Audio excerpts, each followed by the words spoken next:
Hukum Ohm menyatakan bahwa tegangan pada berbagai jenis bahan adalah berbanding lurus dengan arus yang mengalir padanya dan berbanding lurus dengan resistansi. Rumusnya V sama dengan I dikalikan R. V ini tegangan, jadi tegangan berbanding lurus dengan arus dan resistansi. V sama dengan I kali R, arus kali resistansi. Tentu saja kalau yang kita cari arus, ya kita tinggal ubah saja rumusnya menjadi V dibagi dengan R.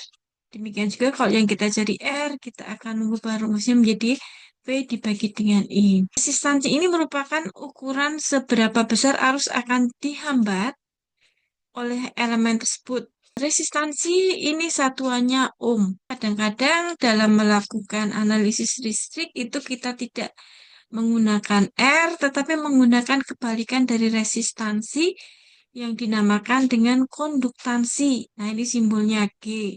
Satuannya 1/ohm, ada yang menyebut mho, ada yang menyebut Siemens. Gitu ya.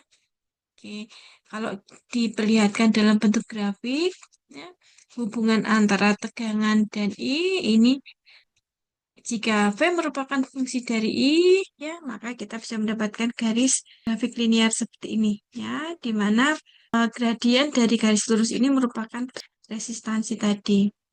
Oke, contohnya misalkan ya, tentukan arus yang mengalir dalam rangkaian bila sebuah baterai 12 volt dihubungkan dengan resistor sebesar 2 ohm. Nah, kita gambarkan rangkaian ini ya untuk menganalisisnya.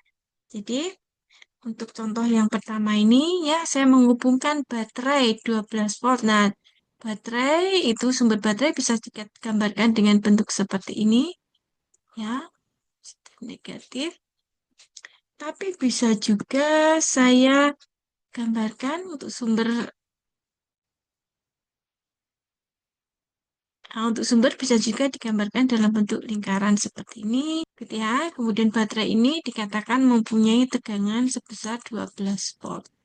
Ini dihubungkan dengan sebuah resistor.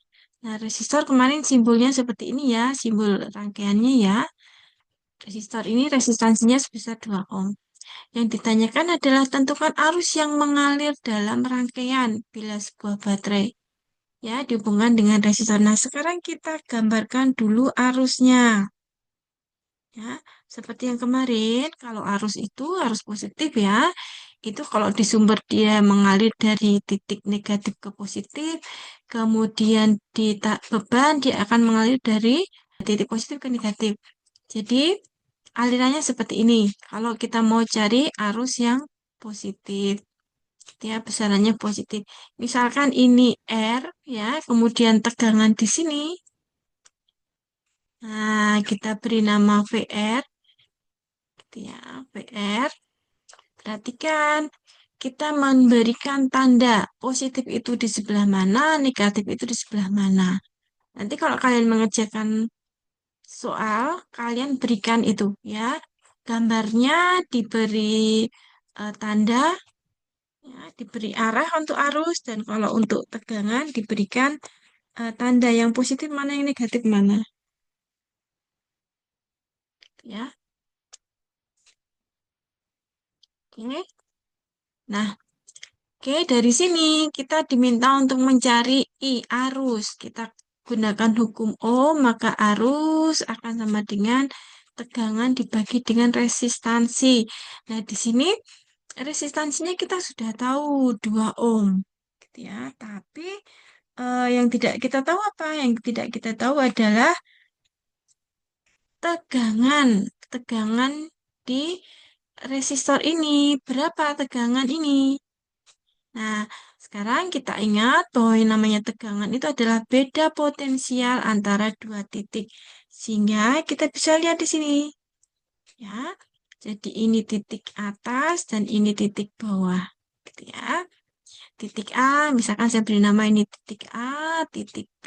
Kita lihat ujung-ujung dari tegangan VR itu titik A itu yang atas positif, titik B itu yang bawah negatif. Oke, kita tidak tahu nih tegangannya berapa, tetapi di titik antara titik A dan B ini ternyata ada komponen lain, ya, yaitu sumber tegangan 12 volt. Jadi 12 volt ini merupakan beda potensial antara titik A dan titik B, sehingga sama dengan tegangan di beban ini. Beban ini juga ujungnya titik A dan titik B. Sehingga berarti tegangan VR itu akan sama dengan tegangan baterai. Ya, misalkan ini saya beri nama VBAT. Ya. Nah, ini akan sama dengan V baterai dibagi dengan resistansi.